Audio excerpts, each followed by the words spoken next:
we're going to be talking about MPs, members of Parliament, and their whacking wage rise. Yep, they've gone and got themselves a few extra quid. But here's the question.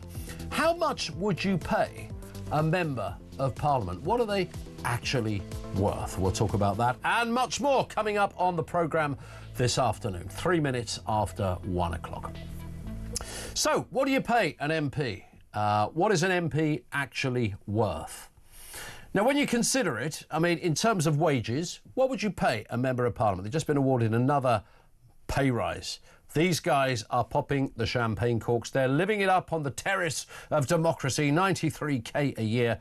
Stone the political crows. This is good wedge. What does an MP do, after all? Ask a few questions in Parliament, turn up at a fete in their constituency, visit the old folks' home, shake a few hands and trouser nearly 100k for their troubles. This is, though, the parliamentary watchdog, facing a backlash after handing MPs a pay rise of more than £2.5 grand. This is the Independent Parliamentary Standards Authority, IPSA, confirmed that MPs' pay will go up by £2,558. That is a rise of 2.8%. It's below the rate of inflation, but it does mean that their wages reach nearly £94,000 from just over £91,000. Bearing in mind, in 2019, it was £79,000. In 8 years, it's gone up £20,000. 20,000. Now, IPSA, the parliamentary watchdog, has defended its decision. It has said it's recognised a vital role of MPs, but the rise amid rising living costs of billions of pounds of public spending cuts has naturally prompted anger.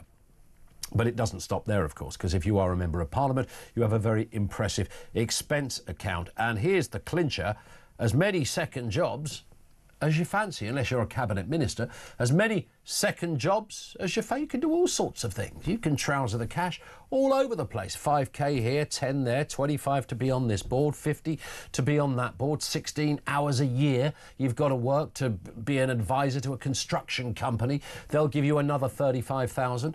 The odd appearance on Have I Got News For You, 10k, ka-ching, straight in the skyrocket. Jobs are good, as they would say. This is a good gig, and here's the problem we have.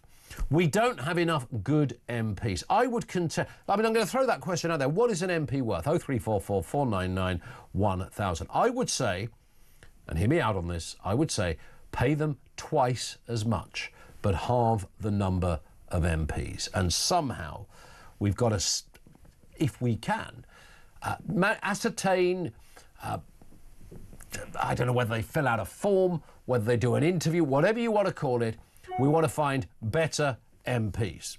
Better MPs and fewer of them. Pay them more money. They won't be able to have a second job. They won't have that impressive expenses account, quite what it currently looks like. But there it is. I mean, what do you pay a member of Parliament? Tell me about your local MP. What are they worth?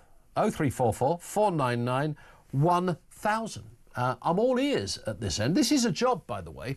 If you've ever been down to Parliament, and when I was working in the press gallery, you get a little up close and personal. You begin to see the mechanisms of how it works. And I used to really believe, genuinely believe, that these people were sort of unsung heroes in a way. Much like a charity worker, they are, after all, your conduit to power.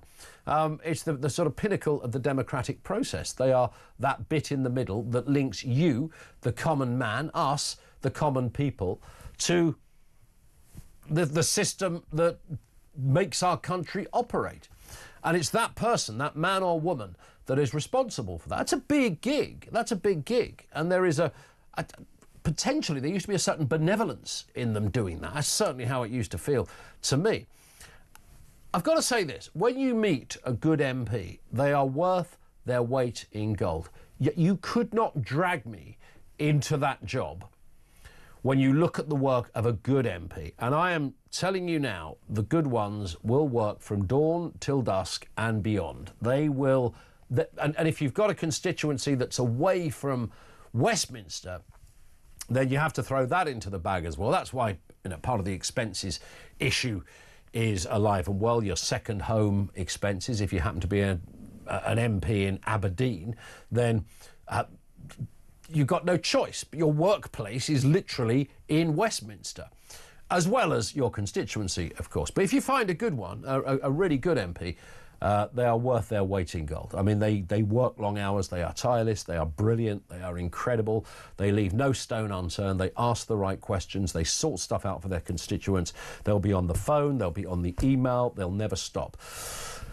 I sense there are fewer of those MPs today than ever before, and that's not just the rose-tinted glasses. I genuinely think there used to be a greater diligence, whether they were the sort of lefties that were there to, represent their core beliefs and interests, working people maybe, the MP coming from, the mining town and being that voice for those people, etc.